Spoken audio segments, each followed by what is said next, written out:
You say you haven't been the same since you had your little crash, but you might feel better if they gave you some cash. The more I think about it, old Billy was right. Let's kill all the lawyers, kill them tonight. You don't want to work, you want to live like a king. Wow. You okay, man?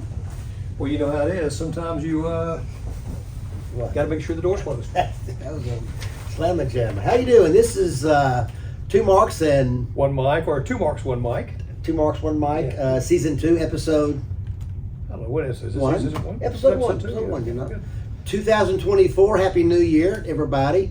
I'm not sure how long you can say Happy New Year when it's a new year. Well, you How know, long do you like? is it a day, a week, it, a month? uh, I mean, you know, it's certainly more than a month is too long. Yeah, absolutely. But I think it's got to be less than 7 days. I really think you're going into 2 weeks. It's Happy New Year. It's kind of like. I think there's a whole Seinfeld episode Yeah. about it. So Really? Yeah.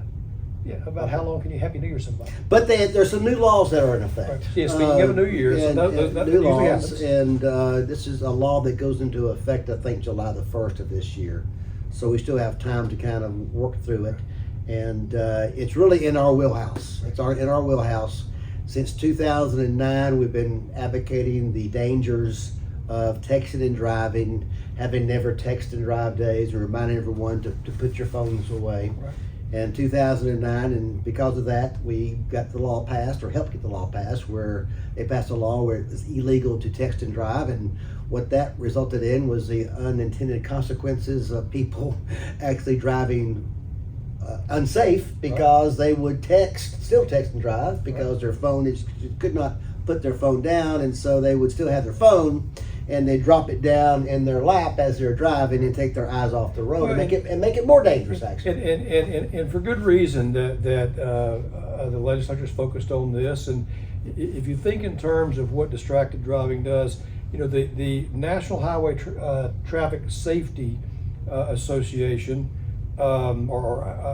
says it's 6 times more dangerous to text and drive than to drink and drive. So to give you an idea, that's the case. Now, So what you're saying is that it's safer to drive drunk than text and drive. yes, and there's a reason why You're saying that. Yes, why a drunk driver may engage in more reckless behavior. Mhm. Their eyes are on the road.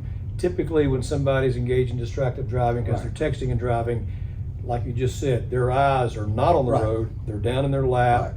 They have the phone down Right. low where people can't see it, so they're not looking at the road. Mhm. And at 55 miles an hour, How far in can just you a go? matter of a few seconds, you have traveled a football field, Football and your eyes field, aren't on the road. and things can happen then. So 2009, never text and drive. 10 years later, they completely in Tennessee outlawed cell phone use in the cars. Right. Hands-free Tennessee. So no cell phone usage in the car at all. 2019. And if you look at the reason, for example, I remember in 2021, there were more than 3,500 people across the country who died as a result of texting and driving. That's a lot of folks that are just completely avoidable. And really, the deaths. deaths were focused on that one demographic of teenagers. Right. Teenagers, young drivers that don't know what they don't know in the car, texting and driving, and teenagers being hooked up with their phone. Right. And so that's the deaths that we saw. And those are all deaths are tragic, but they're particularly tragic for a young person. And usually it's a young person with several other teenagers in the car. It's terrible. It's terrible. Yeah, it's while this cuts across all age groups, all demographics. We did see that this occurred a lot more frequently with younger drivers, but people's reaction time is slowed by 35% when they are engaging in distracted driving. Now, you take that and you couple it with inexperience of being Right. a young driver. Right. You know, it just goes up exponentially. Mhm. So it is a real problem, and Yeah. the legislature is doing a right job on focusing on Yeah, how do and we the prevent well- or try to reduce the amount of distracted Well, the driving. new on law. roadways. There's a new law involving distracted driving for drivers under the age of 18, and they've dropped the hammer. If it's your second offense and you're under 18, you get 7 points on your license. Now, what are points on your license, John Mark? What does that mean, points on your license? Well, there's a way that your driving record accumulates points based on infractions for moving violations, And 12 points over a within 12-month period. 12 points in a 12-month period, you lose your license. Your license is suspended. Right, and there are a lot of unintended consequences of accumulating these Well, points. with this For new example, law, with this new law, you get 7 points, and if you're going over the speed limit, boom, you might lose your license and you're suspended. Well, actually, and then the unintended consequences you're going. Talk about that. Well, you've addressed this before, so I'd like for you to comment on it. But the unintended consequences of distracted driving and accumulating points that may result in your license being suspended. Right. What is the impact that has on insurance? Insurance. I mean, the first ticket for never texting. If you're texting and driving, you get a ticket. Average increases are 21%. Right. Your insurance goes up 21%. First ticket texting and driving. If you get hit with this hammer, it goes up 42%. Right. 42%. And people who live, week to week and month to month, and you got to cut expenses and you got to buy groceries, you got to pay rent.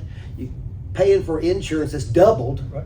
over a 30-day period, you stop paying for your insurance. You stop paying for your liability insurance. And so you're driving out there, you still got your license because you've not hit 12 points yet, but you're driving around without insurance, and then you got almost 12 points, so you're kind of a suspect driver anyway, because you got so many points, so you're not really a good driver, right? So what the combination of a bad driver with no insurance, that's bad. And Mark, there's certainly people that will continue to drive even without a license Yeah. when they've been suspended because, Right.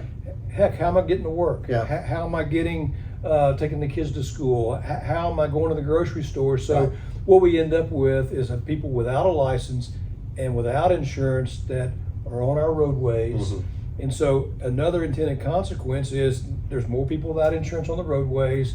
So we What have if to you're also hit- think, how do you protect yourself from that? Because what do you do if you're hit by someone with no insurance and you have hospital bills? Well, that's one of the things that you need to look to protect yourself because of this unintended consequence. While it's a great thing that we're focusing on, how do we reduce distracted driving? When you look at the unintended consequences, they occur regardless Right. of what type of law is Yeah. being passed. There's always a consequence that may not have been foreseen. I think but you need to that protect yourself with uninsured motorist coverage. Exactly. Because I think the unintended consequence with this new law is more people are going to be on the road more bad drivers are going to be on the road, more distracted drivers are going to be on the road with no insurance, Yeah. which means you better cover yourself with uninsured motorists. And what is uninsured motorist? Well, the uninsured motorist, you can think of it in terms like this. If you have your own liability insurance that protects you in case you cause an accident, that liability insurance would be utilized if somebody were pursuing the damages against you. But if you've been involved in a crash with somebody that has no insurance, if you have uninsured Right. motorist coverage, it basically steps in the place of that other driver and covers you for those damages that somebody else may have caused, that unintended consequence. You still have insurance to pay for your medical bills. Correct. You still have insurance to pay for your lost wages. You still have insurance to pay for your pain and your suffering and your loss of enjoyment of life, only if you have uninsured motorists, if you're hit by a driver without insurance. So it's very important. There's one stat that really stands out to me. We can talk about the deaths, the whole bit, but there is a very simple stat that can show you how distracted driving can really impact driving. Right. If you are engaged in distracted driving, you are 11 times more likely to miss a red light or a stop sign than somebody That who's blows not. my mind. I mean, can you imagine? Yeah. 11 times Mm. more likely to miss that red light or stop sign if you're engaged in distracted driving.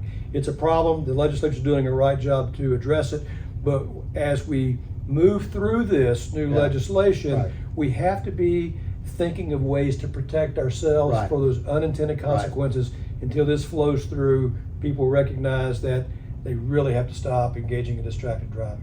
Put the phone away. Put the phone away. Absolutely. Unless you're watching us on your phone with 2 marks and 1 mic. Yeah.